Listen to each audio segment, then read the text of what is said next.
Youth जिला सचिव AIMIM। आज हम लोग यहाँ पर दुर्लभ पंचायत में आए हैं श्रवण कुमार कुशवाहा जी के प्रचार में। ये इसलिए आए हैं क्योंकि ये ग्रैंड डेमोक्रेटिक सेकुलर फ्रंट के प्रत्याशी है BSP से, और हम लोग इस प्रत्याशी को इसलिए भी सपोर्ट कर रहे हैं क्योंकि ये गठबंधन में है और इनका विचारधारा जो है बहुत अच्छा है।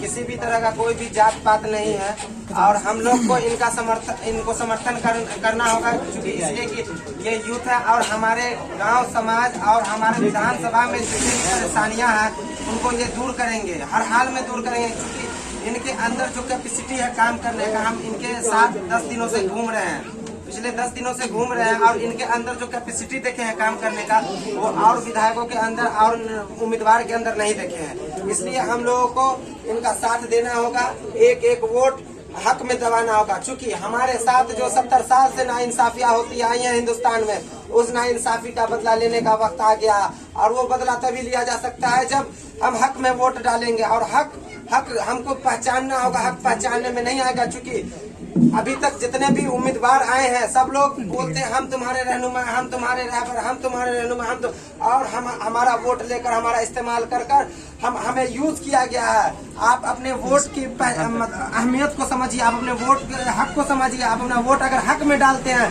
तो आपका बच्चा कभी भूख नहीं मरेगा, आपका बच्चा कभी सरकारी स्कूल में ये नीचे बैठकर नहीं पढ़ेगा। चूंकि मोदी जी डिजिटल इंडिया का वादा किए थे और ये डिजिटल इंडिया में ऐसा हो रहा है कि स्कूल में नीचे में बोरा बिछाकर पढ़ाया जाता है बच्चे को और खिचड़ी खिलाया जाता है, क्या वो पिल्लू वाला खिचड़ी खिलाया जाता है। अपने बच्चे को भी डिजिटल बनाना होगा। इसलिए चूंकि नरेंद्र मोदी जी सिर्फ जुमलेबाजों की सरकार है, हिंदुस्तान में वो जुमलेबाजी करते आई है और करती रहेगी। इसलिए अगर हक में वोट दबाइएगा तो आपके बच्चे का भविष्य सुंदर होगा।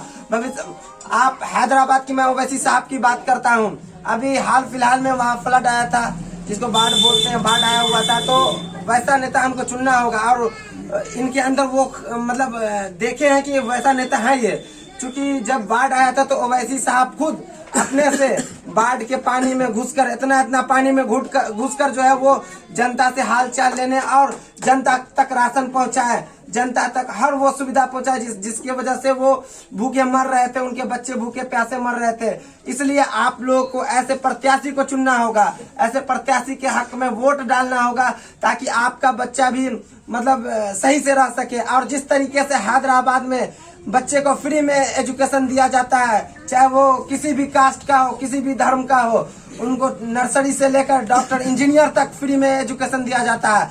आप लोग अगर इनको चुनकर लाते हैं तो हम लोग यहाँ से ओवैसी साहब से रिक्वेस्ट करेंगे कि इनको जो यहाँ के जो प्रत्याशी हैं इनको वो सुविधा दिया जाए ताकि वो भी इन गरीब बच्चे को फ्री में एजुकेशन दे सके और गरीब बच्चे को फ्री में इलाज करा सके। क्योंकि वहाँ हैदराबाद में ओवैसी हॉस्पिटल है, वहाँ फ्री में इलाज होता है, चाहे किसी भी धर्म का हो, किसी भी कास्ट का हो। आप लोग को वैसा उम्मीदवार चुनना होगा। जिस तरीके से हैदराबाद में काम हो रहा है उस तरीके से आपके समस्तीपुर विधानसभा में भी काम होगा।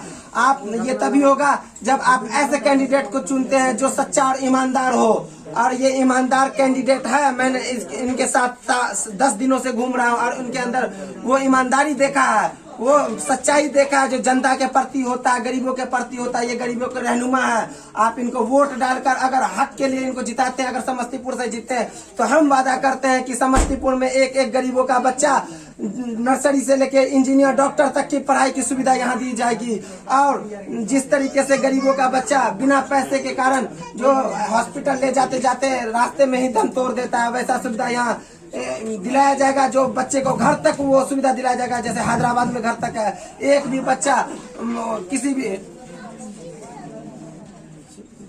ठीक है, टाइम की कमी होने के कारण मैं अपनी बातों को यही पर खत्म करता हूँ। बहुत बहुत धन्यवाद।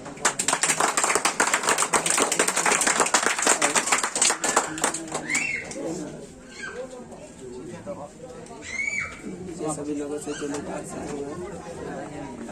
कुछ भी मतलब आपसे खास मुलाकात करने के लिए आए थे, मुलाकात कर लीजिए। चलिए करते हैं क्या?